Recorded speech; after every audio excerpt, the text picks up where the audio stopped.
కొంతమంది శుక్రవారం అంటే కొంతమందికి సంతోషం, శుక్రవారం అంటే కొంతమందికి బాధ. ఎందుకో చెప్పమంటారా? ఇచ్చేవాడికి సంతోషం, తీసుకునేవాడికి బాధ కదా. ఎవరైనా మనకు డబ్బులు ఇవ్వాల్సి వస్తే పలానా తారీఖు ఇస్తాననుకోండి, ఆ తారీఖు వెళితే ఈరోజు శుక్రవారం అంటాడు వాడు. అంటే ఏమని దాని అర్థం? వాడికేమో డబ్బులు పోకుండా ఉంటాయి, శుక్రవారం అని అడ్డం పెట్టుకొని ఎగ్గొట్టడానికి. ఇచ్చినోడికి పాపం అల్లాడిపోతాడు. ఈ దరిద్రం శుక్రవారం ఈరోజే రావాలి, 1వ తారీఖే రావాలి, వాడు డబ్బులు ఇస్తానన్న రోజే రావాలా శుక్రవారం అన్న. కానీ మీరు గమనించండి, ప్రభుత్వాలు జీతాలు ఇచ్చేటప్పుడు శుక్రవారం చూడట్లేదు. శుక్రవారం ఖజానాలో నుంచి మరి రాష్ట్రంలో ఉన్న ఉద్యోగస్తులందరికీ మరి డబ్బులు పంపిణీ చేస్తే, శుక్రవారం జీతాలు ఇస్తే ఎలా కుదురుతుంది అని ఎప్పుడు అనుకోలేదు. అంటే వాళ్ళు కూడా పాటించట్లేదు. కాబట్టి శుక్రవారం అనేది అనేక విధానాల్లో ఈ ప్రపంచంలో ఉంది. కానీ ఒక శుక్రవారం ప్రత్యేకమైనదిగా ప్రస్తావించబడింది ప్రపంచ చరిత్రలో.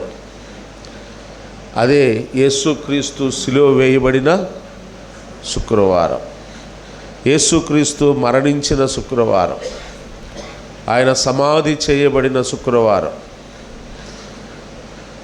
యూదుల కాలమాన గతసారి నేను యూదుల క్యాలెండర్, యేసుక్రీస్తు ప్రభువారు సిలువ వేయబడిన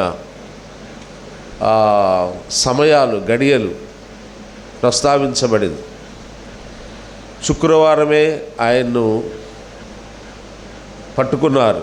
కొంతమంది గురువారం అంటారు. మనకు గురువారం అయి ఉండొచ్చు, మన కాలమానం, మన క్యాలెండర్, యూదుల క్యాలెండర్ ప్రకారం ఆయన్ను శుక్రవారమే బంధించారు. యూదుల క్యాలెండర్ ప్రకారం వారి కాలమానం, ఇప్పుడు అంతా సార్వత్రికంగా ఒకే క్యాలెండర్ వాడుతున్నారు. కానీ ఆ రోజుల్లో యూదుల క్యాలెండర్ వేరు. మనము రాత్రి 12 గంటలకు మనకు దినం లేదా డేట్ మారుతుంది. వాళ్ళకి ఎన్ని గంటలకు మారుతుంది? గతసారి చెప్పాను నేను. సాయంత్రం 6 గంటలకు వారికి రోజు మారుతుంది. సాయంత్రం 6 గంటలు అయింది అంటే 5:59 దాటి 6 పడిందంటే వాళ్ళకి ఏం మారుతుంది? తారీఖు మారుతుంది, డేట్, వారం కూడా మారుతుంది. యూదుల కాలమానం. మనకేమో రాత్రి 12 గంటలకు రోజు మారితే, ఆ దినాల్లో యేసుక్రీస్తు ప్రభువారి భూలోకములో జీవించిన దినాల్లో సాయంత్రం 6 గంటల నుండి మరుసటి రోజు సాయంకాలం 6 గంటల వరకు వారికి 24 గంటలు ఒక దినం. అలాగే గురువారం సాయంత్రం 6 దాటితే ఏమవుతుంది?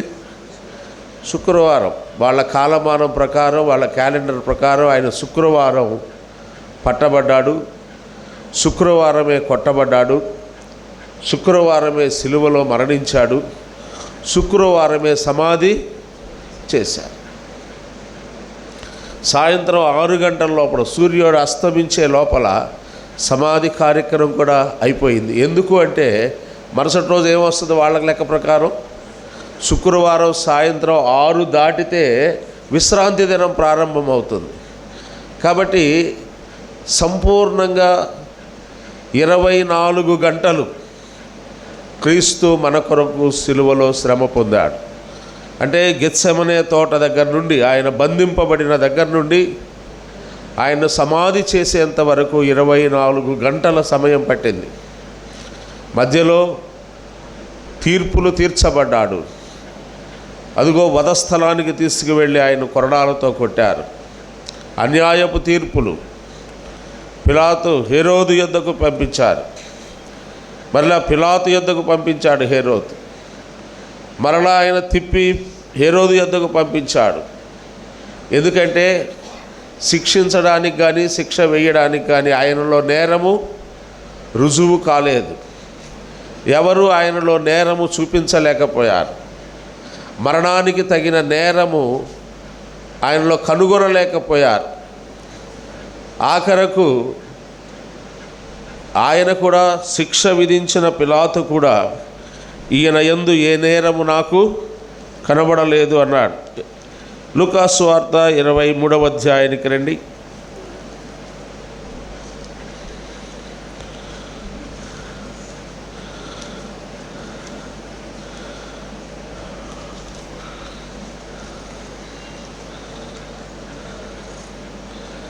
ఇరవై 22వ వచనం. 3వ మారు ఇతడు ఏ దుష్కార్యము చేసెను? 3వ మారు. ఒకసారి అయిపోయింది, 2 సార్లు అయిపోయింది, 3వసారి అడుగుతున్నాడు. అతడు ఏ దుష్కార్యము చేశాడు? ఎందుకు ఎన్నిసార్లు ప్రస్తావన? 4వ వచనం చూడండి. పిలాతు ప్రధాన యాజకులతోనూ జనసమూహంతోనూ ఈ మనుష్యుని యందు నాకు ఏ నేరము కనబడలేదు అన్నాడు. ఆ తర్వాత 11వ వచనం చివరి లైన్, మీరతని 14వ వచనం చూడండి. కిందకి రాగా ఇతన్ని విమర్శింపగా, మీరితని మీద మోపిన నేరములలో ఒక్కటైనను నాకు కనబడలేదు అన్నాడు. అదే 15వ వచనములో, ఇదిగో మరణమునకు తగినదేదియు ఇతడు చేయలేదు అన్నాడు. దాని కిందే ఉంటుంది, విడుదల చేయుదునని వారితో చెప్పగా.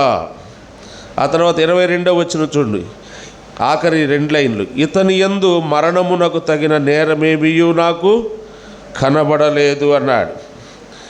ఆ తర్వాత 3 సార్లు ప్రస్తావించాడు ఇతని యందు ఏ నేరము కనబడలేదు అని. చివరకు సిలువ మ్రాను మీద వేలాడుతున్న దొంగ కూడా పిలాతు మొదలుకొని న్యాయాధిపతి మొదలుకొని సిలువ మ్రాను మీద వేలాడుతున్న దొంగ వరకు ఏం సాక్ష్యం ఇచ్చారో 41వ వచనంలో చూడండి. ఆఖరి లైను, ఈయన ఏ తప్పిదము చేయలేదని చెప్పి, ఈయన ఏ తప్పిదము చేయలేదు. మరి ఇన్ని స్టేట్మెంట్లు, ఇవన్నీ కూడా ప్రజల్లో ఎక్కడో జనసమూహంలో అనుకున్న మాటలు కాదు ఇవి. ఎక్కడ అనుకున్న మాటలు ఇవి?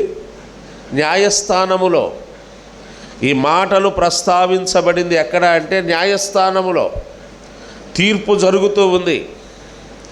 న్యాయాధిపతి సింహాసనం మీద న్యాయాధిపతి ఉన్నాడు. ఈ పలుకుతుంది ముద్దాయి కాదు, ఈ మాటలు పలుకుతుంది ఎవరు? తీర్పు తీర్చబోయే న్యాయాధిపతే చెప్తున్నాడు ఈ మాటలు. ఆయన్ను ఏ తీర్పుకైనా అప్పగించగలిగినటువంటి అధికారము కలిగిన న్యాయాధిపతి, తీర్పు తీర్చాల్సిన న్యాయాధిపతి, లేదా ఇలాగ అనుకుందాం, యేసుక్రీస్తు తరపున ఒక లాయర్ వాదించడం కాదు, ఇక్కడ జడ్జే చెప్తున్నాడు ఈ మాటలు. ఒక న్యాయస్థానంలో ఉన్న న్యాయాధిపతి ఇన్ని స్టేట్స్, ఇతని యందు ఏ నేరము నాకు కనబడలేదు, ఇతని మీద మోపిన నేరములలో ఒక్కటైనను నాకు కనబడలేదు. అంత మాత్రమే కాదా, కిందకు వచ్చినప్పుడు మరణమునకు తగిన నేరమేమీ నాకు కనబడలేదు అన్నాడు. ఇవి న్యాయాధిపతిగా ఉన్నవాడు, తీర్పు తీర్చవలసిన వాడు పలుకుతున్న మాటలు. ఈ ప్రపంచ చరిత్రలో ఏ న్యాయాధిపతి అయినా ముద్దాయిగా నిలబడిన వ్యక్తి మీద న్యాయాధిపతి ఈ నిర్ణయానికి వచ్చాడు అనుకోండి, శిక్ష పడుద్దా, విడుదలవుతాడా? న్యాయాధిపతే ఈ నిర్ణయానికి వచ్చాడు, శిక్ష పడుద్దా, విడుదలవుతారా? విడుదలవుతాడు.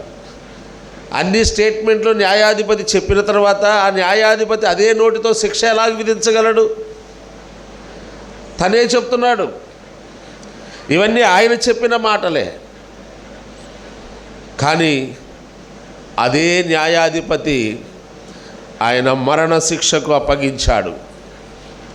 ఇది అన్యాయపు తీర్పు. అంటే అన్యాయపు తీర్పు తీర్చబడి కొనిపోబడతాడన్న లేఖనం ఆయనలో నెరవేరాలి. అన్యాయపు తీర్పు ఏంటంటే తీర్పులో న్యాయం లేదు. ఆయన పలికిన మాటల్లో న్యాయం ఉంది. ఆయన పలికిన మాటలకు తీర్పుకు సంబంధం లేదు. ఆయన హృదయంలో ఉన్న తలంపులకు చేత్తో రాసిన తీర్పుకు సంబంధం లేదు. అదే యేసుక్రీస్తు పట్ల అన్యాయపు తీర్పు తీర్చబడిన వాడు అని అది ఒక చీకటి దినంగా ప్రస్తావించబడింది.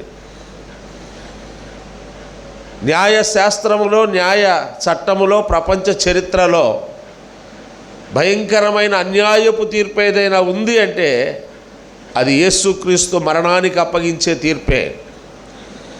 ఎందుకు ఆయన అన్యాయపు తీర్పు తీర్చబడ్డాడు?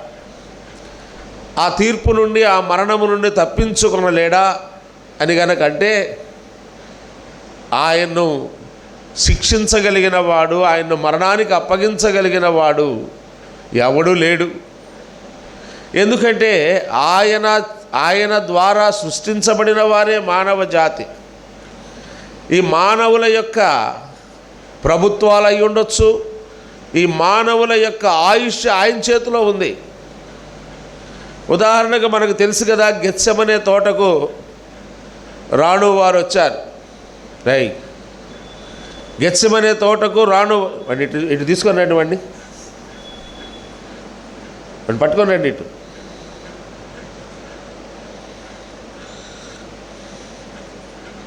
గెత్సెమనే తోటకు రాణు వారు వచ్చారు. వచ్చి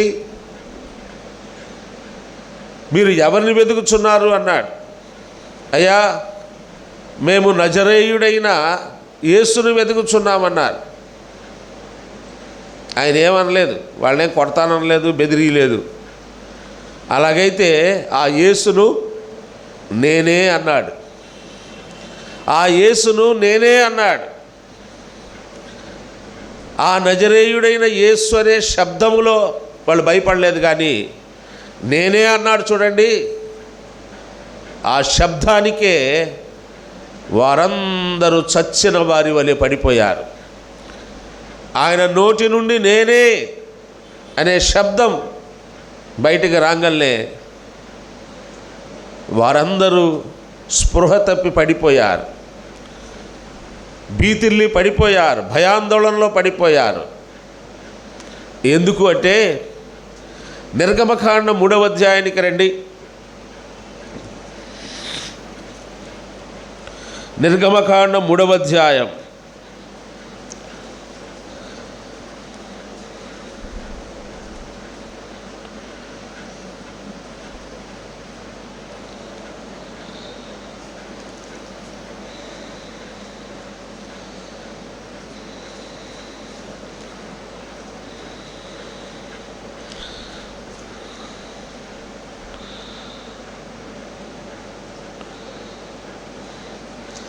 6వ వచనం చూడండి, లేదా 5వ వచనం చదువుకుందాం.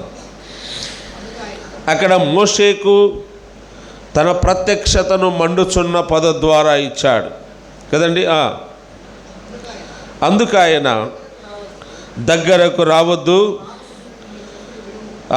నీ చెప్పులు విడువము, నీవు నిలిచి ఉన్న స్థలము పరిశుద్ధ ప్రదేశమనెను. మరియు ఆయన నేను నీ తండ్రి దేవుడను, అబ్రహాము దేవుడను, ఇస్సాకు దేవుడను, యాకోబు దేవుడని చెప్పగా మోషే తన ముఖమును కప్పుకొని దేవుని వైపు చూడ వెరచెను. ఈ మాటలు ఎప్పుడైతే చెప్పాడో ఆ మండుచున్న పొదలో మోషేకు తను తాను ప్రత్యక్షపరుచుకున్నాడు.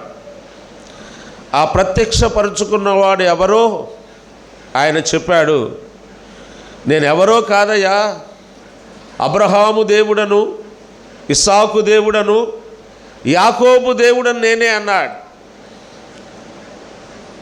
ఆదికాండములో అబ్రహాము దేవుడుగా, ఇస్సాకు దేవుడుగా, యాకోబు దేవుడుగా ప్రస్తావించబడిన వాడ నేనే అని తాను రుజువు చేసుకోగలే మోషే ఏం చేశాడంట? మోషే తన ముఖమును కప్పుకొని దేవుని వైపు చూడవెరచెను. ఎంత భయంకరంగా భయపడ్డాడో చూడండి. మోషే తన ముఖాన్ని వెంటనే కప్పుకున్నాడు. ఆయన వైపు చూడడానికి భయపడ్డాడు. ఇదే భయము గెత్సెమనే తోటలో సంభవించింది. మోషేకు ఏ దృశ్యమైతే చూశాడో మోషే ఆ రోజు, ఏ దృశ్యమైతే మోషే కనుల ఎదుట ప్రదర్శించబడిందో,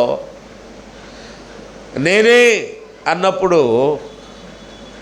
ఆ మండుచున్న పొద దగ్గర ధ్వనించిన ఆ శబ్దం మరలా రిపీట్ అయ్యింది గెత్సెమనే తోటలో. అక్కడికక్కడే పడిపోయారు. ఆయన నేనే అనగానే, నేనే ఆ యేసును, నేనే అబ్రహాము ఇస్సాకు యాకోబుల దేవుడను, నేనే ఇస్సాకును, నేనే. ఈ రెండు సందర్భాల్లో ఆయన నేనే అని తాను రుజువు చేసుకున్నప్పుడు అక్కడ భయంకరమైన పరిస్థితి సంభవించింది. భయాందోళనతో కూడిన పరిస్థితి ఏర్పడింది అక్కడ. మోషే వెంటనే తన ముఖం కప్పేసుకున్నాడు. చూడ్డానికి కూడా భయపడ్డాడు. అది ఆయన విశ్వరూపం. ఆ శబ్దమే ఇక్కడ, రూపం కూడా కనపడలా వాళ్ళకి. ఓన్లీ సౌండ్, విజువల్ లేదు ఇక్కడ.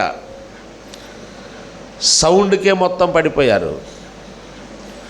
ఏంటి ఆ శబ్దం ఎలాగుంటుంది అంటే, ప్రకటన గ్రంథంలో యోహాను రాస్తాడు చూడండి, 2వ అధ్యాయానికి రండి. ప్రకటన గ్రంథం ఏమంత శబ్దం, ఆయన స్వరం ఎలాగుంటుందో వివరిస్తాడు చూడండి.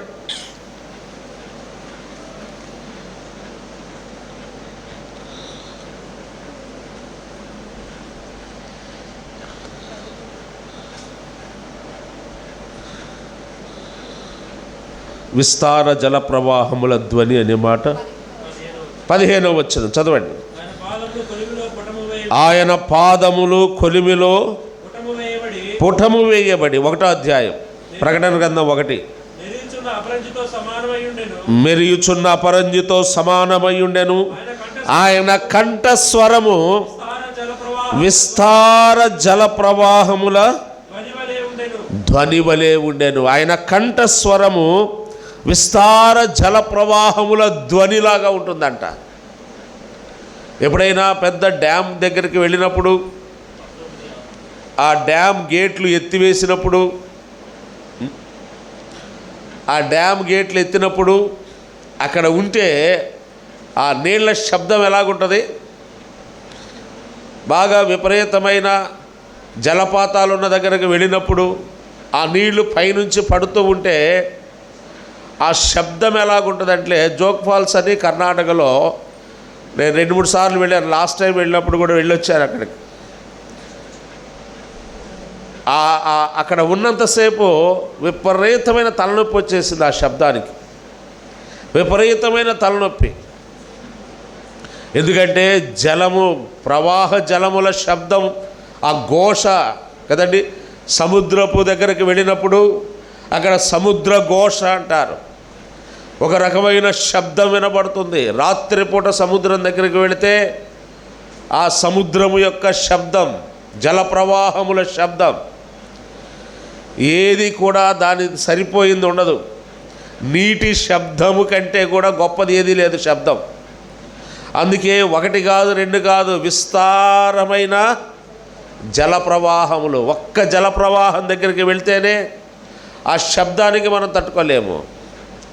అట్లాంటిది 1 కాదు 2 కాదు, ఈ భూమండలం మీద ఉన్న ప్రవాహాలన్నీ కలిసి ఒక్క ప్రవాహంగా పారుతూ ఉంటే, సముద్రంతో పాటు కలిసి, సముద్రము, నదులు, కాలువలు కదండి అన్నీ కలిసి పారుతూ ఉంటే ఆ ప్రక్క నిలబడితే ఎలాగుంటుందో ఆయన కంఠస్వరం అలాగుంటుందంట.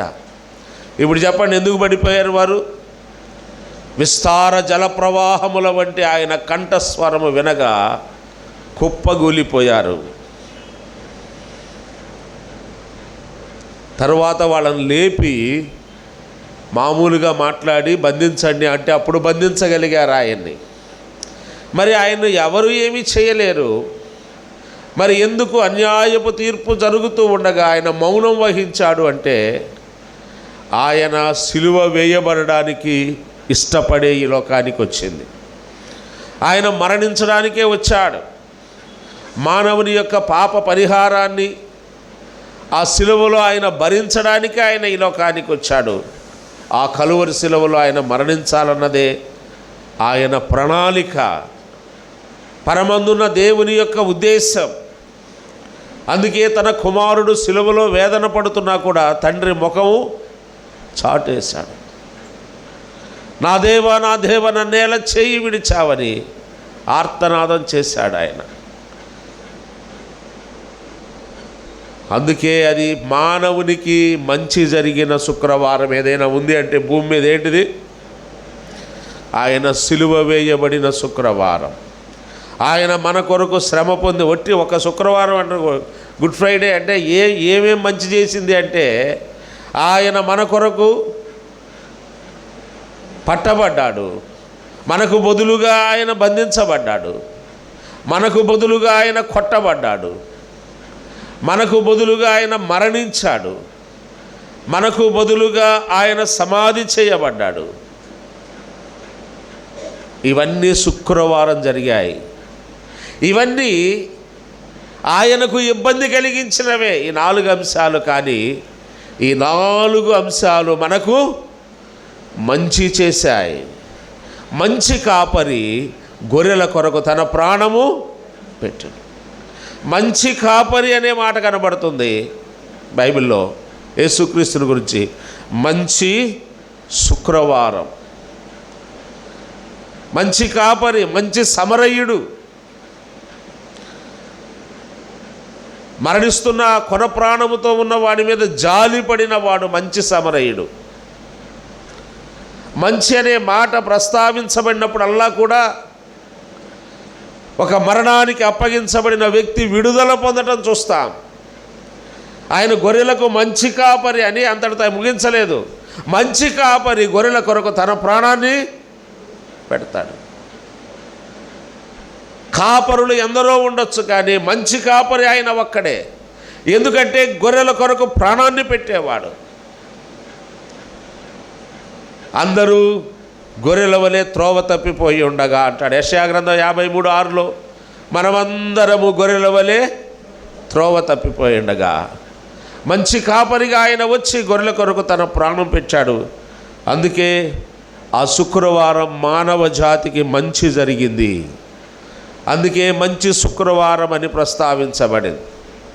మరణించినప్పటికీ, ఆయన వేదన అనుభవించినప్పటికీ, అవమానాన్ని అనుభవించినప్పటికీ, ఉమ్మివేతలు పొందినప్పటికీ, తల మీద ముండ్ల కిరీటం పెట్టినప్పటికీ, చేతులలో పాదములో మేకులు కొట్టినప్పటికీ కూడా మనకు మంచి, ప్రతి దానిలో మనకు మంచి జరిగింది. మనకు మంచి చేశాడు. ఆయన మన పాపాన్ని, మన చెడును ఆయన అనుభవించాడు. మన దోషములను ఆయన అనుభవించాడు.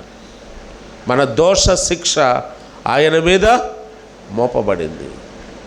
మన దోష శిక్ష ఆయన మీద మోపబడింది. సహజంగా శుక్రవారం అంటే సిలువ మీద ఆయన పలికిన 7 మాటలు. సిలువకు ముందు ఏమి లేదా ఇంకా? ఆ సిలువ మీద పలికిన 7 మాటలు ఎన్నోసార్లు వాటిని వివరించుకున్నాం. అవి అవసరమే. ప్రతి మాటలో అనేక సందేశాలు ఉన్నాయి. మనం అనేక సంవత్సరాల నుంచి అవే చెప్పుకుంటున్నాం. మరలా అవి రిపీట్ చేయడం ఎందుకని? ఆ శుక్రవారం అంతా జరిగింది ఏంటి అని ఆలోచన చేస్తే ఇవన్నీ శుక్రవారమే జరిగాయి. గెత్సెమనే తోటలో చెమట రక్త బిందువుల వలె స్రవించేటట్టుగా. కాసేపు ఇప్పుడు కరెంటు పోతే మనకేం స్రవిస్తుంది? చెమట. ఆయనకేం స్రవించిందంట? ఆ చెమట గ్రంథులలో నుండి రక్తము చేసింది.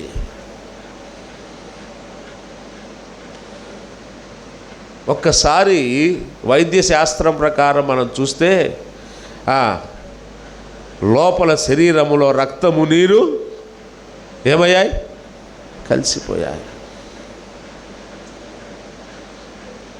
చెమట గ్రంథులలో నుండి రక్తము స్రవించింది. ఆయన అంతగా వేదన అనుభవించాడు. శుక్రవారమే అవమానించబడ్డాడు, శుక్రవారమే బంధించబడ్డాడు, శుక్రవారమే కొరడాలతో కొట్టబడ్డాడు. సిలువ మీదకి ఎక్కిన తర్వాత 7 మాటలు పలికాడు. దానికి ముందు చాలా జరిగింది. మనకు మంచినివ్వడానికి ఆయన చెడును ఆయన అనుభవించాడు, ఆయన స్వీకరించాడు. మన చెడును, మన పాపాన్ని, మన దోషాన్ని ఆయన స్వీకరించాడు. ఆయన శ్రమ పొందిన శుక్రవారం పొందిన శ్రమంతా కూడా ఆయన ప్రాణము పెట్టేంత వరకు కూడా, సమాప్తం అన్నంత వరకు కూడా ఆ రోజంతా ఆయన శ్రమ పడుతూనే ఉన్నాడు. అవమానిస్తూనే ఉన్నారు, హేళన చేస్తూనే ఉన్నారు. ఒక వచనాన్ని చదువుకుందాం చూడండి. హెబ్రీయులకు రాసిన పత్రిక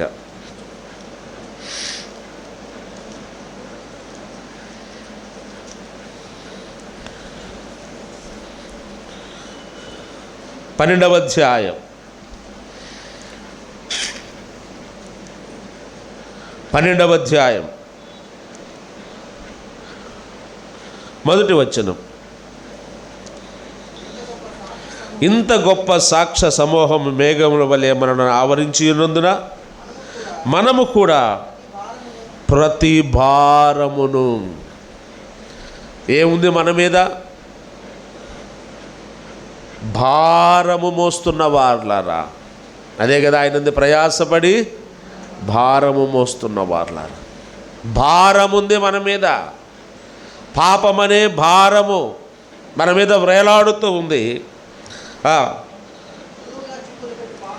సులువుగా చిక్కులు పెట్టు పాపమును విడిచిపెట్టి విశ్వాసమునకు కర్తయు దాన్ని కొనసాగించువాడైన యేసు వైపు చూచుచు మన ఎదుట ఉంచబడిన పందెములో ఓపికతో పరిగెత్తుదుము. తర్వాత ఆయన తన ఎదుట ఉంచబడిన ఆనందము కొరకై అవమానమును నిర్లక్ష్యపెట్టి సిలువను సహించాడు. ఈ గ్రంథకర్త ఈ వచనాల్లో ప్రస్తావిస్తున్న మాట ఏంటంటే, ఆయన సిలువను భరించిన విధానాన్ని జ్ఞాపకం చేస్తున్నాడు. ఇది శుక్రవారాన్నే ప్రస్తావించాడు. ఇక్కడ కూడా ఆయన ప్రస్తావనలో ఉన్నది ఆ శుక్రవారమే. ఆయన సిలువను సహించిన శుక్రవారం. అవమానాన్ని లెక్క చేయలేదు. ఎక్కడైనా అవమానం జరుగుతుంది అని ముందుగా తెలిస్తే మనం వెళ్తామండి? అక్కడికి వెళ్తామా? ముందుగానే తెలిసిందనుకోండి, పలానా చోటకి వెళ్తే మనకు అవమానం జరుగుద్దని వెళ్తామా? అస్సలు వెళ్ళాం. కొంచెం సమాచారం ఉందనుకోండి, అక్కడికి వెళితే మనల్ని వాళ్ళు అవమానిస్తారు. ఇంకొక మాట చెప్పాలంటే, అక్కడికి వెళ్తే వాళ్ళు నిన్ను కొడతారు అంటే, అయితే కొడితే కొట్టారులే, 2 దెబ్బలు కొడతారు అంతే కదా అనుకుంటా వెళ్తారు. కానీ అవమానం జరుగుతుందని తెలిస్తే ఎవ్వరు వెళ్ళరండి అక్కడికి. అవమానాన్ని ఫేస్ చేయాల్సి వస్తే అది బహుభయంకరం. కొట్టిన దెబ్బ కాసేపట్లో మానిపోద్ది, కానీ అవమానం చేస్తే ఆ గాయం ఎక్కడ తగులుద్ది? శరీరానికా, హృదయానికా? హృదయానికి. అప్పుడప్పుడు అంటుంటాం కదా, మా కోపం వచ్చినప్పుడు, ఏంది నువ్వు అప్పుడు 20 ఏళ్ల కిందట నువ్వు పలానప్పుడు ఈ మాట అన్నావు, నేను మర్చిపోయాను అనుకుంటున్నావు ఏంది? ఆ రోజు నుంచి ఆ మాటను గుర్తు చేసుకున్నప్పుడల్లా నేను ఎంత వేదన, ఎంత బాధ కలిగింది ఆ మాట నువ్వు అన్నప్పుడు. 20 సంవత్సరాల నుంచి ఆ మాట, నువ్వు ఆ రోజు అన్న మాట నన్ను బాధ పెడుతూ ఉంది. అందుకే నీతో మాట్లాడలేకపోతున్నావు. అవమానం అనేది పెద్ద బాధాకరమైన దెబ్బ కంటే, గాయం కంటే కూడా, గాయం మానిపోతుంది. హృదయానికి కలిగే గాయం అవమానము, తల ఎత్తుకోలేని స్థితి. అపహాస్యము, అవమానము ఎవరు సహించడానికి ఇష్టపడ్డలేదు. కానీ ఆయన ఏమంటున్నాడు ఇక్కడ? అవమానమును నిర్లక్ష్యపెట్టి సిలువను సహించాడు. శుక్రవారం జరిగింది ఇదే. ఆయన అవమానాన్ని నిర్లక్ష్యపెట్టి సిలువను సహించాడు. అంటే సిలువ మరణాన్ని పొందాలి అంటే ఏం వదిలిపెట్టాలి? అవమానాన్ని విడిచిపెట్టాలి, సిగ్గును విడిచిపెట్టాలి. ఎందుకంటే సిలువ మరణం అది చరిత్రలో మీరు దాని గురించి ఎంక్వైరీ చేయండి. సిలువ మరణము అది ఎవరికి విధించే శిక్ష? ఎవరికి చెప్పండి, ఎవరికి విధిస్తారు? రోమా ప్రభుత్వములో ఉన్న శిక్షలలో ఒక శిక్ష ఇది సిలువ మరణం. శిరచ్ఛేదనం, ఉరి తీయడం, సిలువ మరణం, ఇలాగూ చాలా శిక్షలు ఉన్నాయి. కానీ రోమా ప్రభుత్వం యొక్క రాజ్యాంగములో, వారి చట్టములో సిలువ మరణం అనేది ఎవరికి విధించాలి?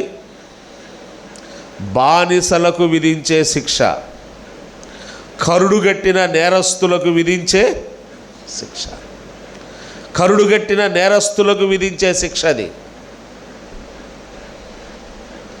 మూడవది రోమియులు కాని వారికి విధించే శిక్ష.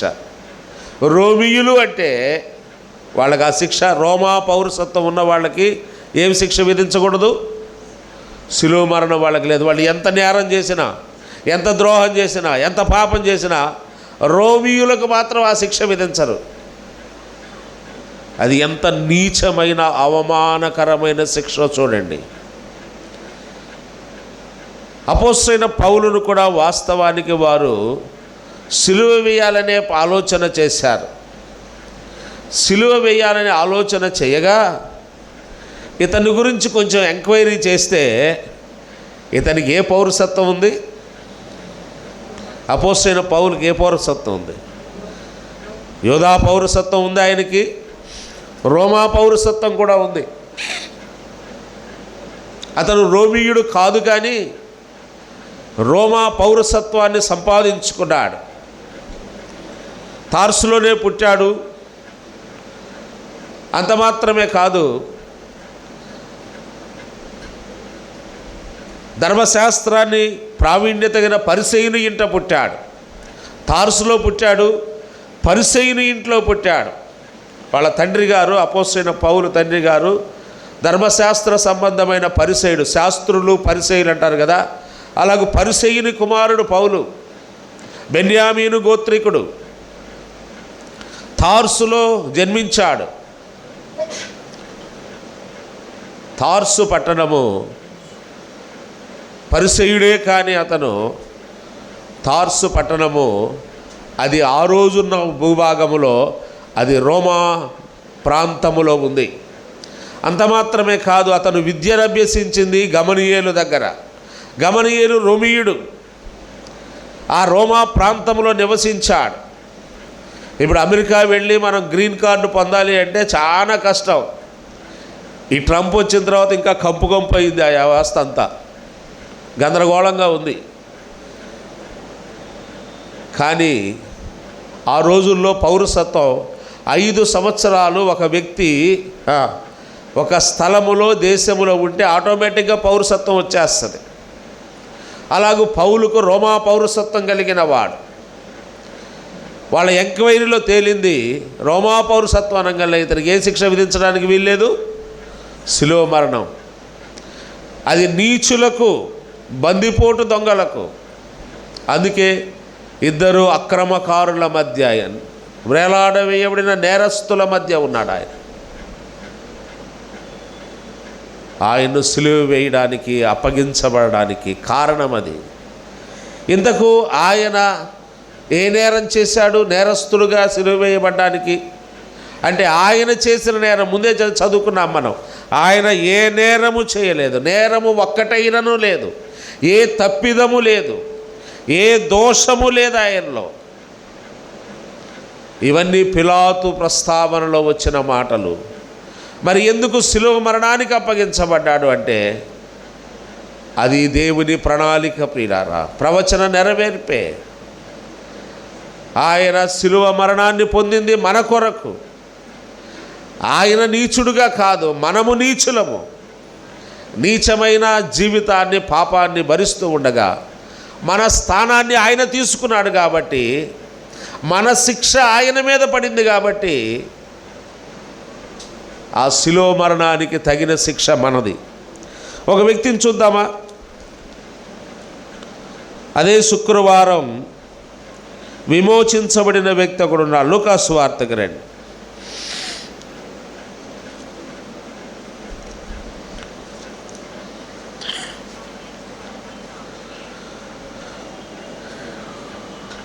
పదహారవ వచనం, 23:16. కాబట్టి నేను ఇతనిని శిక్షించి విడుదల చేయుదునని వారితో చెప్పగా వారందరూ వీరిని చంపివేసి మాకు బరబ్బను విడుదల చేయమని ఏకగ్రీవముగా కేకలు వేసిరి. వీడు పట్టణములో జరిగించిన ఒక అల్లరి నిమిత్తము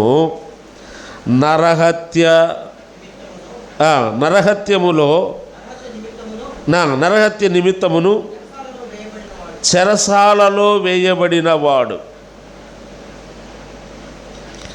బరబ్బా అనే ఒక వ్యక్తి కనబడుతున్నాడు. ఇతను పట్టణములో జరిగిన అల్లర్లలో ప్రధాన ముద్ద. ఏవన్ పట్టణములో అల్లర్లు జరిగాయంట. ఎంతోమంది అల్లర్లలో ఎంతోమందిని చంపినవాడు వీడు. ఒక 5-6 సంవత్సరాల కిందట ముంబైలో, బాంబేలో ఒక హోటల్లో మారణ హోమం చేశాడు ఒకడు.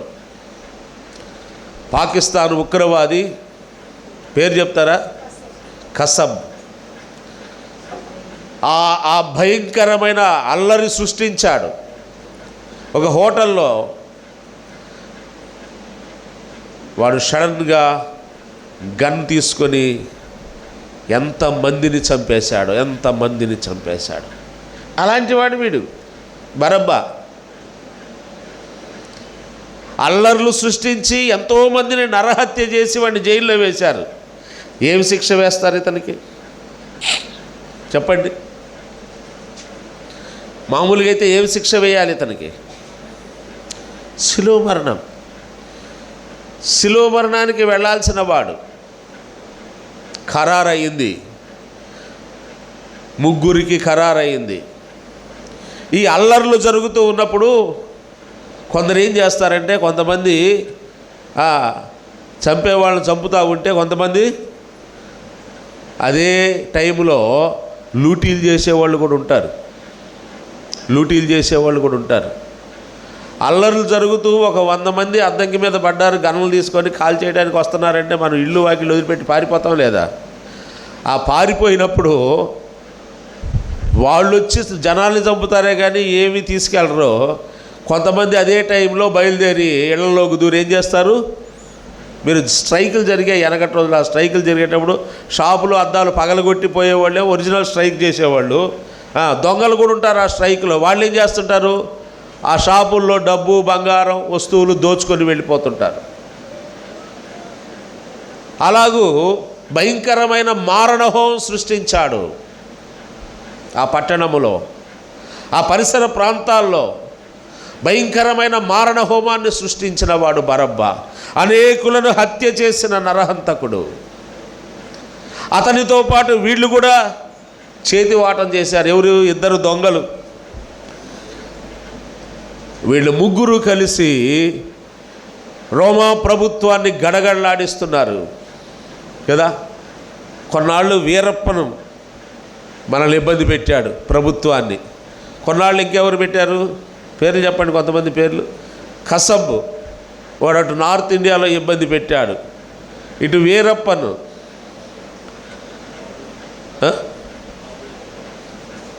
దావుద్ ఇబ్రహీం వాడు ఏడన్నాడు పోయి ఆడు కూర్చున్నాడు. వీళ్ళంతా ఇబ్బంది పెట్టిన వాళ్ళు. వీళ్ళు ముగ్గురు దొరికారు అనుకోండి, ఒకేసారి వదిలిపెడతారా? ఎవరినన్నా లోపలేస్తారు తీసుకెళ్ళి.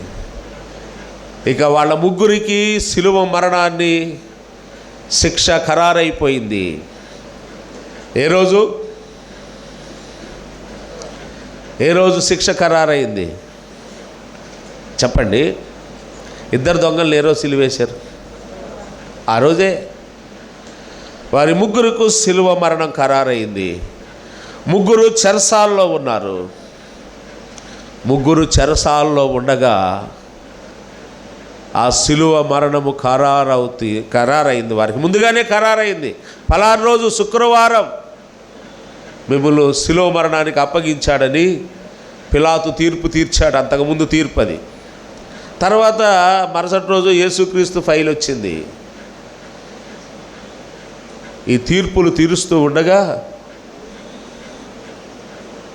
వాళ్ళు యేసుక్రీస్తును విడుదల చేయాలని, ఆయనలో ఏ నేరము కదా, ఆ మాటలు మరొకసారి, ఈ మనుషుని యందు, 4వ ఈ మనుషుని యందు ఏ నేరము కనబడలేదు,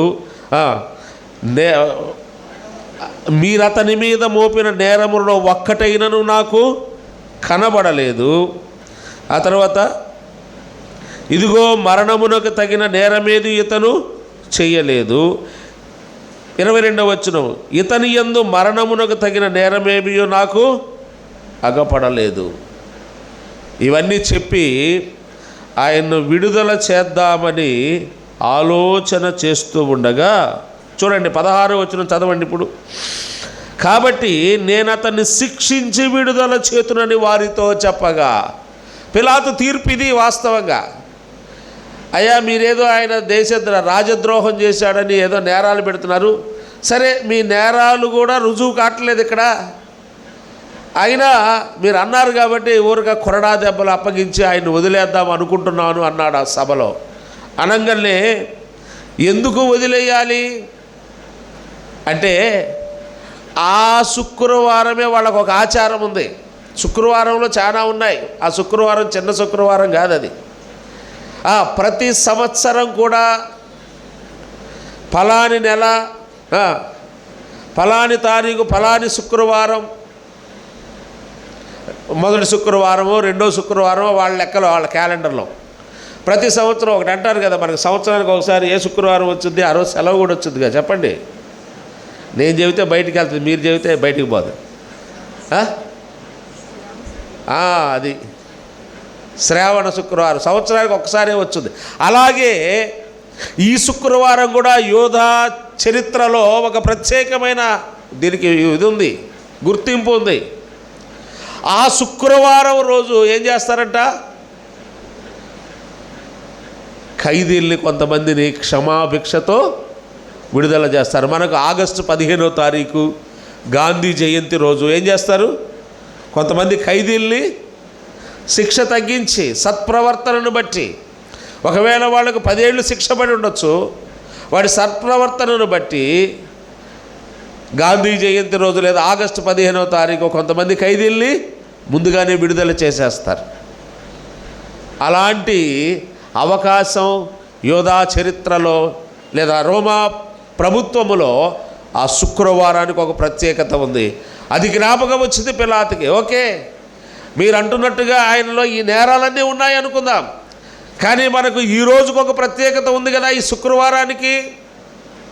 ఈ శుక్రవారం యొక్క ప్రత్యేకత మీరు మర్చిపోయారా? రోమా ప్రభుత్వం యొక్క రాజ్యాంగములో ఆ శుక్రవారాన్ని నియమించాడు, రాయబడింది ఆ శుక్రవారం ప్రత్యేకత. ఈ శుక్రవారం దినాన ఒక వ్యక్తిని మనం విడుదల చేయాలి కదా, ఒక నేరస్తుడిని నిర్దోషిగా వదిలిపెట్టాలి కదా, శిక్షకు అప్పగించబడిన వాడిని ఆ శిక్ష నుంచి విడిపించే ఆనవాయితీ ఉంది కదా మనకి. ఆ ఆనవాయితీ ప్రకారం ఈయన్ని విడిచిపెడదాం అనుకుంటున్నాను నేను అన్నాడు. ఇదే ఆయన అంది, ఈయన్ని విడుదల చేయాలనుకుంటున్నా నేను, ఈ శుక్రవారం విడుదల చేయాలి ఒకళ్ళని. అది రాజ్యాంగం, రోమా ప్రభుత్వం యొక్క రాజ్యాంగములో ఉంది. రాజ్యాంగములో ఉన్నది నేను పాటించాలి కదా, అందుకని నేను విడుదల చేయాలనుకుంటున్నాను అన్నాడు. కానీ ఇక్కడ విషయం ఏంటంటే, దేవుని రాజ్యాంగములో యేసుక్రీస్తు మరణించాలని ముందుగానే నిర్ణయించబడింది. ఏ ప్రభుత్వాలు చట్టాలు కాదు ఆయన శిలువ మరణానికి అప్పగించింది. ఆయన పుట్టకముందే మత్తయి సువార్త 1వ అధ్యాయం 21వ వచనంలో ఆమె ఒక కుమారుని కనును, అతడు వారి తన ప్రజల పాపముల నుండి వారిని పాపము నుండి విడిపించడానికి వచ్చాడు. పాపము నుండి విడిపించాలి అంటే ఆ పాపానికి శిక్ష తాను భరించాలి, ఆ వెల చెల్లించాలి. ఒక వ్యక్తి పాపము నుండి విడిపించబడాలి అంటే, శిక్ష నుంచి విడిపించబడాలి అంటే దానికి ప్రత్యామ్నాయంగా ఒక నిర్దోషమైన వ్యక్తి, నిర్దోషమైన జంతువు వధించబడాలి. అదే కదా పాత నిబంధనలో ఉంది. ప్రతి మానవుడు అని పాపము కొరకు ఏటేటా ఒక గొర్రె పిల్ల, సంవత్సరానికి ఒక రోజున. ఏ రోజు అది? ఇప్పుడు చెప్పాలి మీరు ఈజీగా. ఏ రోజు అది? పస్కా పండుగ దినం, అంటే ఆ ముందు రోజు దాన్ని వధించాలి. ఆ గొర్రెపిల్ల, నిర్దోషమైన గొర్రెపిల్ల వధించబడడం ద్వారా ఆ నిర్దోషమైన రక్తము ఆ పాపి లేదా దోషము చేసిన వాని పాపాన్ని కప్పివేస్తుంది. అప్పుడు అతను నీతిమంతుడుగా తీర్చబడతాడు. కాబట్టి ఆనవాయితీ ఉంది కదా, ఆనవాయితీ ప్రకారం ఇన్ను విడుదల చేయాలి అంటున్నాను అంటే వాళ్ళు ఏమన్నారు? 18వ వచనం చదవండి. అందరూ వీనిని చంపివేసి మాకు బరబ్బను విడుదల చేయమని ఏకగ్రీవముగా కేకలు వేశారు. ఎవరు కావాలంటే వీళ్ళకి? వీనిని సిలువ వేయండి. ఎవరిని విడుదల చేయమన్నారు? బరబ్బను. ఏం చేశాడు వాడు? పైనే రాశాడు కదండి. వాడు కసబ్ లాంటివాడు, కసబ్ కంటే కూడా భయంకరమైన వాడు. ఎవరైనా కోరుకుంటారా? ఒకవేళ భారతదేశంలో కసబ్కి ఉరిశిక్ష వేసే ముందు ఎవరైనా వచ్చి ఆయన్ని వదిలేయండి అని అంటే ఒప్పుకుంటారా? సోషల్ మీడియా వాళ్ళు కదండి, ఈ ఛానల్స్ వాళ్ళు, న్యూస్ ఛానల్స్ వాళ్ళు, విలేకరులు వదిలిపెడతారా? ఒకవేళ వీడిని వదిలేద్దాం అనుకున్నాను అన్నాడు అనుకోండి జడ్జి గారు, సుప్రీంకోర్టు జడ్జి, ఊరుకుంటారా?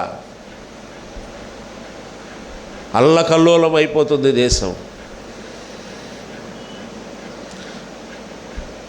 అసలు వీడు ఈ పట్టణములో ఇన్ని అల్లర్లు ఎందుకు చేశాడు? బరబ్బా ఎందుకు చేశాడు? ద్వేషం, ప్రభుత్వం మీద ద్వేషం. వాడికి రోమా ప్రభుత్వం మీద ద్వేషం. అవసరమైతే మాకు బరబ్బను విడుదల చేయండి. యేసు ప్రభువును వద్దన్నారు వాళ్ళు, బరబ్బను కోరుకున్నారు. అంటే ఏం కోరుకున్నట్టు? వాడు ఏం చేస్తాడు? పైన చదువుకున్నాం కదా, ఏం చేశాడు? కింద చూడండి.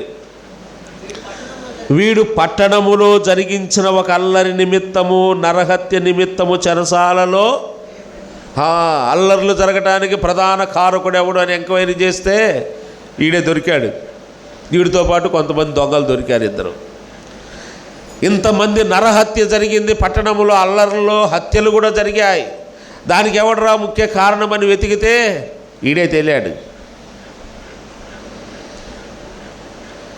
ఎవరితను? యూదుడా యూదేతరుడా? చెప్పండి నాకు. యూదుడే. ఇతను కూడా యూదుడే. ఇతను కూడా యూదా రాజ్యము యొక్క స్థాపన జరగాలి, మన యూదులకు ఒక ప్రత్యేక రాజ్యం ఉండాలి అని పోరాటం చేసిన వాడు. అప్పుడు ప్రజలు ఏం కోరుకున్నారంట? ఈ కేకలేస్తున్న బ్యాచ్ ఎవరండి? యూదులా రోమీయులా? యూదులే. ఆయన ద్వారా మేలు పొందినవారు, ఆయన ద్వారా స్వస్థత పొందినవారు. ఒక వారం రోజుల కిందట కదండి, ఏం ఆదివారం అది? ఆ రోజు ఓవర్ యాక్షన్ చేశారు రోడ్ల మీద వీళ్ళు కదండి. ఏంది దావీదు రాజా హోసన్నా హోసన్నా అని తీసుకొచ్చిన వాళ్ళే వీళ్ళు. ఆయన గాడిద మీద వస్తూ ఉండగా ఆయన నడిచే గాడిద కాళ్ళకు కూడా మట్టి తగలకూడదని వారు వస్త్రాలు కప్పుతూ తీసుకొచ్చారు యెరూషలేము దేవాలయం దగ్గర. ఈ బ్యాచే మళ్ళీ ఎక్కడ కనపడ్డారు? మట్లాదివారం అయిపోగలే శుక్రవారం ఏడున్నారు ఈ బ్యాచ్. ఆ రోజేమో రోడ్ల మీద తిరిగారు. మట్లాదివారం మట్టలు పట్టుకొని హోసన్నా హోసన్నా అని రోడ్ల మీద తిరిగిన బ్యాచ్ అంతా ఎక్కడ కనపడ్డారు? రన్ ఫర్ జీసస్ రేపు పరిగెత్తారు రోడ్ల మీద, అదొక బ్యాచ్. ఈ రోడ్ల మీద తిరిగే బ్యాచ్ అంతా మళ్ళీ ఎక్కడికి వచ్చారు? ఈయన సిలువ వేయండి, ఈయన సిలువ వేయండి అనేసేవాళ్ళు. పిచ్చెక్కి రోడ్ల మీద పడాల్సిన అవసరం మనకు లేదు. ఆయన చేసిన కార్యం ఎప్పుడో జరిగిపోయింది. ఇప్పుడు మట్టలు పట్టుకొని మట్ల ఆదివారం అని ఏదో పేర్లు పెట్టుకొని ఓవర్ యాక్షన్ చేయాల్సిన అవసరం మనకు లేదు. మనకు ఆయన సిద్ధపరిచిన రక్షణ ఉంది. ఆయన ప్రిపేర్డ్ సాల్వేషన్, సిద్ధపరిచిన రక్షణ స్వీకరించడమే మన పని. అది వదిలిపెట్టి మిగతా ఏషాలన్నీ వేస్తాం కదా. ఏదైనా పెళ్లి పెట్టుకుందామంటే ఇప్పుడు ఎట్ట పెట్టుకుంటారు బ్రదరు? ఏం కాలం ఇది? శ్రమల రోజులు అంట, శ్రమల రోజులు. నీకేం రోగమా? శ్రమ ఎందుకు నీకెందుకు శ్రమ? శ్రమ ఆయన కదా అనుభవించింది. ఆయన నీ కొరకు సిలువలో శ్రమ పడ్డాడు. నీ కొరకంటే మన పాపముల కొరకే కదా. మరి నువ్వు శ్రమ పడుతుంది ఎవరు? ఆయన పాపం చేశాడా? నేను ఆయన కొరకు శ్రమల దినాలు పాటిస్తున్నానంటే ఆయన పాపాత్ముడు అన్నట్టు ఇండైరెక్ట్గా పిచ్చి పనులు చేయబాకండి. ఆయన మన పాపముల కొరకు శ్రమ పడ్డాడు. అవమానము నిర్లక్ష్య పెట్టి సిలువను మన కొరకు. మనం చేయాల్సింది ఏంటంటే ఆయన్ను స్వీకరించాలి, ఆయన యందు విశ్వాసం ఉంచాలి. అయ్యా నా పాపము కొరకై నీవు మరణించావా? అదే బరబ్బా చేశాడండి ఆ రోజు. బరబ్బాకున్న జ్ఞానం కసబ్ లాంటోడు, భయంకరమైన ఉగ్రవాదిలాగా ప్రవర్తించాడు. నిర్మానుష్యంగా నరహత్య చేసి అల్లర్లు లేపినవాడు. వాడి దగ్గరికి వెళ్ళారు ఇద్దరు దొంగల దగ్గరికి. వాళ్ళు ఒక్కొక్క చెరసాల్లో ఒక్కొక్కళ్ళు ఉంటారు కదా. ఒక దొంగ దగ్గరికి వెళ్ళి చెప్పుంటారు ఏమని, బాయ్ నీకు ముందే చెప్పాం కదా ఈరోజు శుక్రవారం నీ శిక్ష ఖరారైంది, ఈరోజే కదా తారీఖు అని రాణు వారు వచ్చి ఆ చెరసాల్లోంచి ఒక దొంగను పట్టుకొని వచ్చారు. ఎందుకు? శిలువ మరణానికి అప్పగించబడ్డారు. ఆల్రెడీ ముందే తీర్పు జరిగిపోయింది. ముగ్గురికి తీర్పు ముందే జరిగిపోయింది. బాగా గమనించండి, ఇక్కడ యేసుక్రీస్తు కాదు, యేసుక్రీస్తు తర్వాత రోజు తీర్పు ఎక్స్చేంజ్ అయింది. అక్కడ ప్లేస్ మారింది అంతే. యేసుక్రీస్తుకు తీర్పు తీర్చడానికి అవకాశం లేదు అక్కడ. యేసుక్రీస్తుకు మరణశిక్ష విధించడానికి పిలాతుకు రైట్స్ లేవు అక్కడ. తనే ఒప్పుకున్నాడు సభాముఖంగా. ఇంకేం మాట్లాడతాడు? సభాముఖంగా ఒప్పుకున్న తర్వాత అతన్ని ఇంకా ఏమి చేయడానికి లేదు. అందుకని ఆ శుక్రవారానికి ఉన్న సంవత్సరానికి ఒకరోజు మనం ఈ పండుగ రోజున రిలీజ్ చేయాలి కదా, విశ్రాంతి దినాన. అందువల్ల ఇతన్ని వదిలిపెట్టేద్దాం, సాయంకాలం 6 దాటితే విశ్రాంతి దినం వచ్చింది, వదిలిపెడదాం అనుకుంటున్నారు. ఒక దొంగ దగ్గరికి వెళ్ళారు, రూమ్ దగ్గరికి. బాయ్ రెడీ అయ్యావా అన్నారు. రాను వారు వాడిని తీసుకొని వచ్చేశారు మరణశిక్ష విధించడానికి. ఇంకొక సెల్ దగ్గరికి వెళ్ళారు, ఇంకొక చెరసాల రూమ్ దగ్గరికి వెళ్ళారు, ఇంకొక దొంగ దగ్గరికి వెళ్ళారు, వచ్చారు. ఇప్పుడు ఎవరి దగ్గరికి వెళ్ళాలి? మూడో దొంగ బరబ్బా దగ్గరికే కదా. బరబ్బా దగ్గరికి వెళ్ళారు. మధ్యలో ఉండాల్సిన వాడు ఈడు కదా బరబ్బా.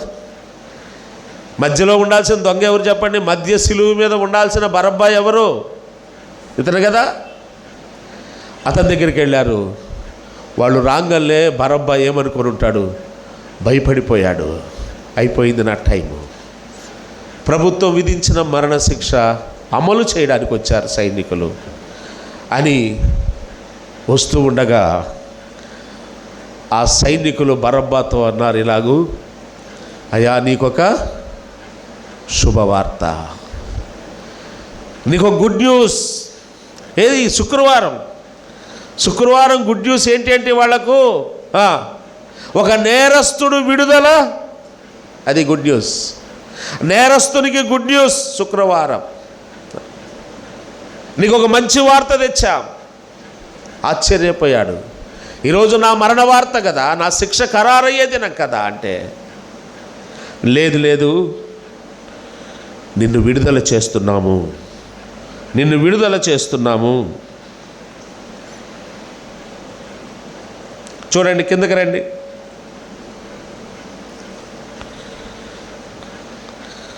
అదే 21వ వచనం చదవండి. 3వ మారు అతడు ఎందుకు ఇతడు ఏ దుష్కార్యము చేసెను, మరణము తగిన గనుక ఇతడిని శిక్షించి చెప్పగా, అయితే పెద్ద కేకలు వేసి వీరిని సిలువ మీద అడుగగా వారి కేకలే గెలిచెను.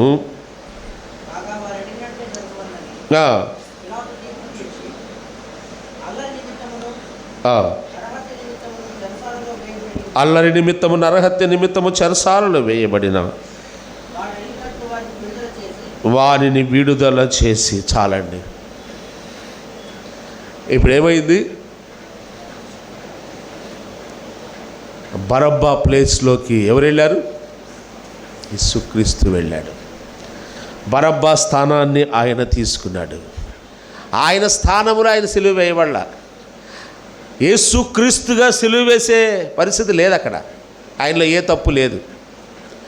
ఇప్పుడు బరబ్బా స్థానములోకి ఎవరు వచ్చారు? వదిలిపెట్టాల్సింది యేసుక్రీస్తుని. కానీ వాళ్ళు ఏం కోరుకున్నారు? అవసరమైతే బరబ్బాను వదిలిపెట్టండి, ఈయన సిలువ వేయండి. బరబ్బాను కోరుకుంటే ఏం కోరుకున్నట్టండి చెప్పండి? వాడు ఏం చేసేవాడు? చూడండి, 2 పనులు చేసేవాడు వాడు. అల్లర్లు చేస్తాడు, నరహత్య. అల్లర్లు ఉన్న కాడ మనశ్శాంతి ఉంటుందా? సమాధానం ఉంటుందా? ఉండదు. నరహత్య ఎప్పుడూ చంపబడ్డం, చంపుకోవటం. ఇది ఎవరు కోరుకున్నారు? ఇశ్రాయేలు ప్రజలు కోరుకున్నారు. నేటికి అనుభవిస్తున్నారు లేదా? అట్ ప్రజెంట్ కూడా సమాధానం ఎప్పుడుంది చెప్పండి? ఆ దేశం ఇశ్రాయేలీలు సమాధానం ఎప్పుడన్నా ఉన్నారా? చరిత్ర చూసుకోండి. ఈ నీతిమంతుని శిక్షిస్తున్నాను, ఈ నేరం నేనేం చేయట్లేదు, నేను చేతులు కడుకుంటున్నా అంటే ఆ నేరం మా మీద. ఇప్పటికీ అదే అనుభవిస్తున్నారు వాళ్ళు. జాలి పడాల్సిన అవసరం లేదు. ఇప్పటికీ అనుభవిస్తున్నారు వాళ్ళు. ఆ నేరం మా మీద అన్నారు. ఇంకేం కోరుకున్నారు? పిల్లల తరతరాలు అన్నారు. యేసుక్రీస్తు సిలువ వేడిన దినము నుండి ఈ రోజు వరకు ఏ రోజు వాళ్ళు సమాధానంగా ఇశ్రాయేలీలు ఉన్నట్టు కానీ, యూదులు ఉన్నట్టు కానీ ఉంది ఎక్కడ? చరిత్రలో మీరు చూడండి. ఇశ్రాయేలీలు యూదుల చరిత్ర తిరగేయండి. వాళ్ళు కోరి తెచ్చుకున్నారు, అల్లరి కోరి తెచ్చుకున్నారు. మాకు బరబ్బా కావాలి, బందిపోటు దొంగ కావాలి మాకు. ఎప్పుడు భయం భయం భయంతో బతుకుతున్నారు ఇశ్రాయేలీయులు. చుట్టూ శత్రు దేశాలే. ఒకవైపు ఇరాన్, ఒకవైపు ఇరాక్, ఇంకా చుట్టూ అనేక కంట్రీస్ ఉన్నాయి. ఆ భయాందోళన వాళ్ళు కావాలని కోరుకున్నారు. బరబ్బను కోరుకున్న వాళ్ళకి ఇలాగుండకి ఎలాగుంటుందండి? జ్ఞానం ఉంటే ఉండవచ్చు వాళ్ళకి, కానీ సమాధానము లేని స్థితి. ఎప్పుడు ఏ బాంబు ఎటు నుంచి పడుద్దో ఈరోజు వాళ్ళు ఇద్దరు పడరు. కాబట్టి వాళ్ళు కనబడితే మనం ఎదురుపడ్డారనుకోండి, ఎవరన్నా ఏం చెప్తాం? లోకంలో అయితే నమస్కారం అండి అంటాం కదండి. మనం ఒకరికొకరు అభినందించుకోవడం. ఎవరైనా కనబడితే నమస్తే సార్ అంటాం, నమస్తే మేడం గారండి అంటాం. దేవుని నమ్ముకున్న పిల్లలనే వందనాలండి అంటాం. వాళ్ళు ఏం చెప్పుకుంటారు చెప్పండి? ఒక ఇశ్రాయేలీయుడు, ఒక యూదుడు ఎదురు పడితే ఈ 12 గోత్రాల బ్యాచ్ ఏం చెప్పుకుంటారు వాళ్ళు? వందనాలు కాదు, ప్రైజ్ లార్డ్ కాదు, నమస్తే కాదు. ఏం చెప్తారు వాళ్ళు? షాలోమ్. ఏమంటారు? షాలోమ్. ఎందుకంటే షాలోమ్ అంటే అర్థం సమాధానము. సమాధానాన్ని కోరుకుంటున్నారు వాళ్ళు. ఆ రోజు పోయింది. యేసుక్రీస్తును సిలువకు అప్పగించి బరబ్బాను కోరుకున్న రోజే వాళ్ళకి ఏం పోయింది? సమాధానం పోయింది. ఆ దేశంలో, ఆ ప్రజల్లో, ఆ హృదయాల్లో సమాధానాన్ని కోల్పోయారు. అందుకే వాళ్ళు సమాధానము కావాలి అని ఉచ్చరిస్తూ ఉంటారు. ఇద్దరు ఎదురు పడితే యూదులు, ఇశ్రాయేలీలు షాలోమ్ అనుకొని పలకరించుకుంటారు. వాళ్ళు సమాధానం ఇవ్వాలి దేవుడు మాకని సమాధానకర్తను విడిచిపెట్టారు. వాళ్ళు యూదులే, ఇశ్రాయేలీలే, వారిలోనే పుట్టాడు ఆయన. పితరులు వీరివారు కాబట్టి క్రీస్తు వీరిలో పుట్టాను అంటే అబ్రహాము, ఇస్సాకు, యాకోబులు. కానీ ఈయన సర్వాధికారి, వారిలోనే జన్మించి ఈ లోకానికి వచ్చిన రక్షకుణ్ణి వారు వదిలేసుకున్నారు. మాకొద్దు ఈయన, మాకు బరబ్బా కావాలి అని కోరుకున్నారు. ఆ దుస్థితి వాళ్ళు నేటికి అనుభవిస్తూనే ఉన్నారు. ఎప్పటికీ సమాధానకర్తను వాళ్ళు తెలుసుకోలేదు. యేసుక్రీస్తును నమ్మరు. ఈ రోజుకి వాళ్ళు క్రీస్తుకు దూరముగా, క్రీస్తుకు విరోధులుగా జీవిస్తూ ఉన్నారు. సమాధానము లేని స్థితిలో ఉన్నారు. కానీ ఆ సమాధానాన్ని మనకిచ్చాడు, అన్యులమైన మనకిచ్చాడు. ప్రయాసపడి భారం మోయిచున్న సమస్తమైన జనులారా నా యొద్దకు రండి, నేను మీకు విశ్రాంతినిస్తానన్నాడు. మనకు విశ్రాంతినిచ్చి ఆయన శిక్ష అనుభవించాడు. ఇక్కడ బరబ్బను విడుదల చేశారు. బరబ్బ దగ్గరకు వచ్చి అడిగారు, ఏంటి ఇంకా తీసుకెళ్ళి ఎవరు తీస్తారు నన్ను సిలువ మరణానికంటే? కాదయ్యా, నీకు ఒక శుభవార్త. ఏంటో తెలుసా? నిన్ను విడుదల చేస్తున్నాం. ఈరోజు నిన్ను విడుదల చేస్తున్నాం. అదేంటి ఇప్పుడు విడుదల చేయటం ఏంటి? నాకు ఆల్రెడీ శిక్ష వేసేశారు కదా. ముగ్గురికి ఒకేసారి శిక్ష విధించారు కదా. ఇద్దరు దొంగలకి, నాకు, మా ముగ్గురికి జడ్జిమెంట్ అయిపోయింది కదా, డేట్ ఫిక్స్ అయింది కదా. ఇప్పుడు ఎవరినైనా విడుదల చేయాలంటే ఎవరిని విడుదల చేయాలి? ఆ రోజు తీర్పు తీర్చబడే వాళ్ళని విడుదల చేయాలి, అంతేనా? ఆ శుక్రవారం ఎవరినైతే తీర్పు తీరుస్తారంటే విశ్రాంతి దినానికి ముందు శుక్రవారం ఎవరికైతే తీర్పు తీరుస్తూ ఉంటారో న్యాయస్థానంలో వాళ్ళకు విడుదల ఇవ్వాలి. శిక్ష ఖరారైపోయిన వాళ్ళకి కాదు. ఆ రోజు వాస్తవంగా విడుదల పొందడానికి అన్ని అర్హతలు కలిగిన వాడెవరు? యేసుక్రీస్తు ఒక్కడే న్యాయస్థానంలో ఉన్నాడు. ఆ 24 గంటలు ఆ న్యాయస్థానంలో ఇంకా ఎవరి తీర్పులు జరగలేదండి. ఒక్క తీర్పు 24 గంటలు జరిగింది. ఒక తీర్పు అయిపోయినాక ఇంకొక తీర్పు కాదు, ఒక కేసు అయిపోయినాక ఇంకొక కేసు రాలేదు. ఆ రోజు సంపూర్ణంగా మీరు గమనించండి. శుక్రవారం ప్రారంభమైన దగ్గర నుండి సాయంత్రం 6 గంటలకు పట్టబడ్డాడు ఆయన. శుక్రవారం ముగించేంత వరకు కూడా ఆయన ఎపిసోడే జరిగింది. శుక్రవారం అంతా వాస్తవానికి ఆ రోజు తీర్పు తీరుస్తున్న వ్యక్తికి విడుదల ఇవ్వాలి కదా. మరి నాకెలాగొచ్చింది విడుదల అంటే, ఆ తీర్పు తీరుస్తున్న వ్యక్తిని ఈరోజు శిలువ మరణానికి అప్పగించారు. శిలువ మరణానికి అప్పగించారు. అతనికి పెట్టవలసిన క్షమాభిక్ష ఎవరికి పెట్టారు? నీకొచ్చిందయ్యా. అతను విడిపించబడవలసింది నువ్వు విడిపించబడ్డావని బరబ్బకు చెప్పగలనే బరబ్బా హృదయం పగిలిపోయిందండి. బరబ్బా హృదయం వేదనతో బ్రద్దలైపోయి వేలాడుతున్న సిలువ యొద్దకు వచ్చాడు పరిగెత్తుకుంటూ. విడుదల చేశారు, నువ్వు వెళ్ళిపోయి ఇంకా జీవన స్రవంతులు కలిసిపో. విడుదల చేస్తే తన కార్యకలాపాల్లోకి వెళ్ళలేదు బరబ్బా. తన ఇంటికి వెళ్ళలేదు, తన కుటుంబం రక్త సంబంధికుల దగ్గరికి వెళ్ళలేదు. కానీ ఎక్కడికి పరిగెత్తాడు?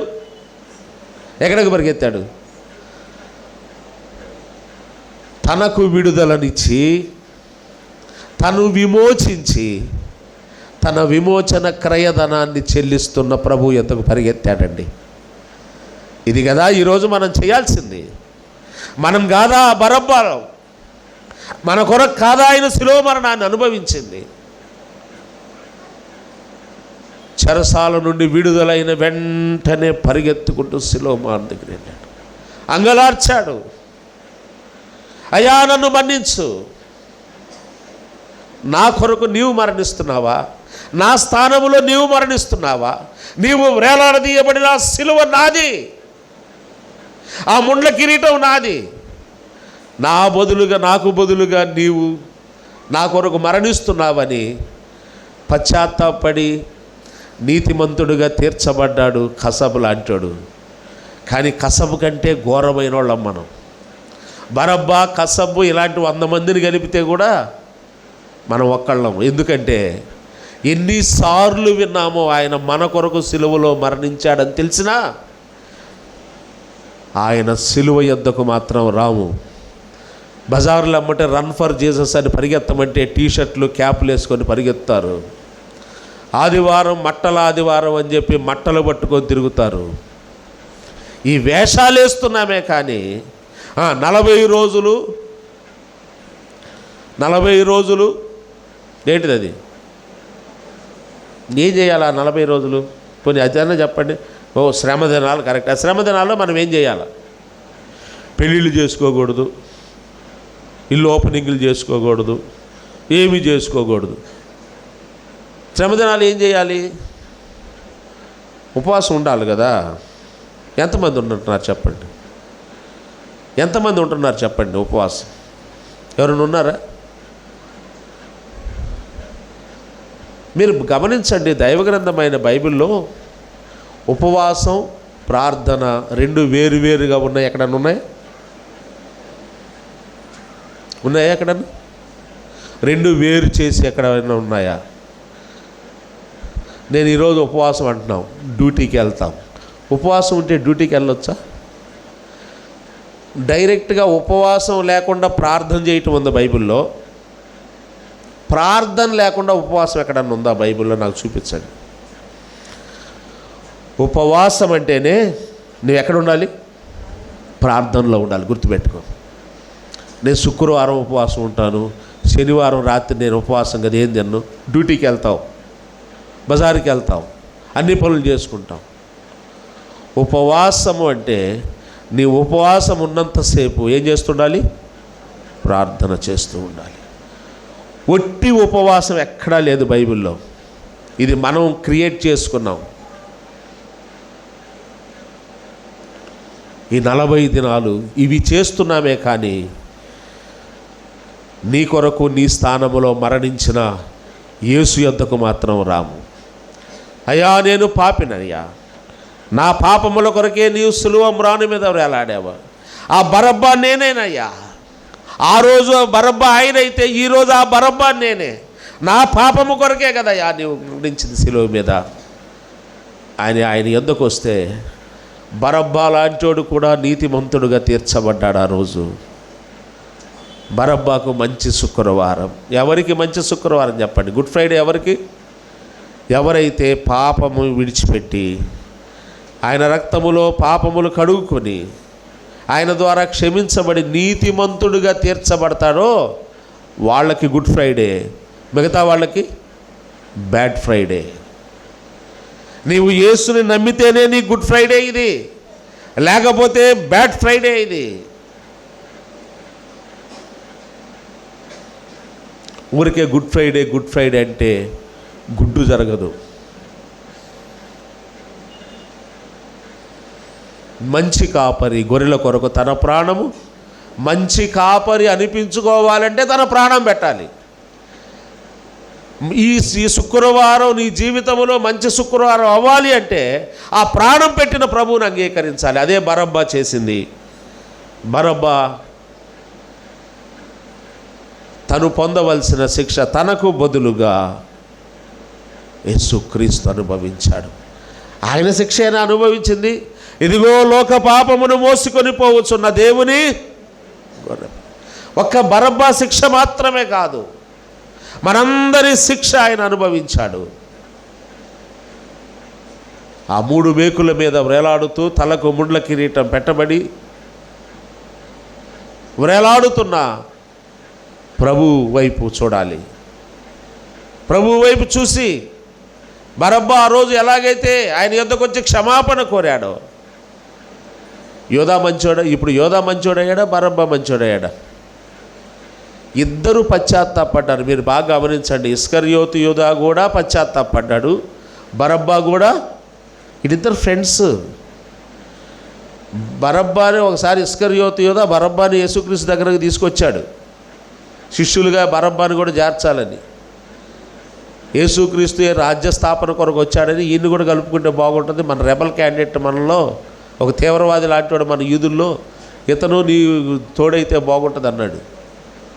సంబంధింపలేదు. ఆ రోజే చెప్పాడు, బరబ్బా అవసరమైతే నీ కొరకు నేను మరణిస్తానే కానీ నీ మాటకు నేను ఏకీభవించను అన్నాడు. ఆ మాట గుర్తొచ్చింది బరబ్బాకి. యేసు ప్రభువుతో ఎన్కౌంటర్ విత్ జీసస్, యేసు ప్రభువుతో కలిసి మాట్లాడిన రోజు బరబ్బా అవసరమైతే నీ కొరకు నేను ప్రాణం పెడతానన్నాడు. ఆ మాట గుర్తొచ్చింది బరగ్గా. నిజంగా నా కొరకు ప్రాణం పెడతానన్న ప్రభువు మాట తప్పకుండా ప్రాణం పెట్టాడు కదా, నాకు బదులుగా నా స్థానాన్ని ఆయన అనుభవించాడు కదా అని పరుగు పరుగున సిలువ యొద్దకు వచ్చాడు. ఇస్కరియోతు యూదా కూడా అయ్యో నీతిమంతుని నేను అనవసరంగా అప్పగించాను అనుకున్నాడు. ఆ వెండి నాణ్యాలు పారేశారు. అట్నుంచి అటే పోయి ఉరి పెట్టుకొని ఇద్దరూ పశ్చాత్తాపడ్డారు. కానీ యేసు యొద్దకు వచ్చి క్షమాపణ కోరినవాడు ఒకడే నీతిమంతుడిగా తీర్చబడ్డాడు. ఈ మధ్యాహ్న కాల సమయంలో బరబ్బాలాగా ప్రభు యొద్దకు వచ్చి క్షమాపణ కోరతారా? ఇస్కరియోతు యూదాలాగా వెళ్ళిపోతారా? ఆలోచన మీకే వదిలిపెడుతున్నాను. నిజముగా ఈ గుడ్ ఫ్రైడే రోజు నీకు మంచి ఏదైనా జరగాలి అంటే ఇంతకు మించిన మంచి లేదండి ఈ లోకములో. ఒక పాపి మారు మనస్సు పొంది రక్షించబడడం, ఇంతకు మించిన మంచి ఈ లోకములో లేదు. ఆ మంచి నీ జీవితంలో జరిగితే ఎంత మేలు, ఎంత దీవెన, ఎంత ఆశీర్వాదం.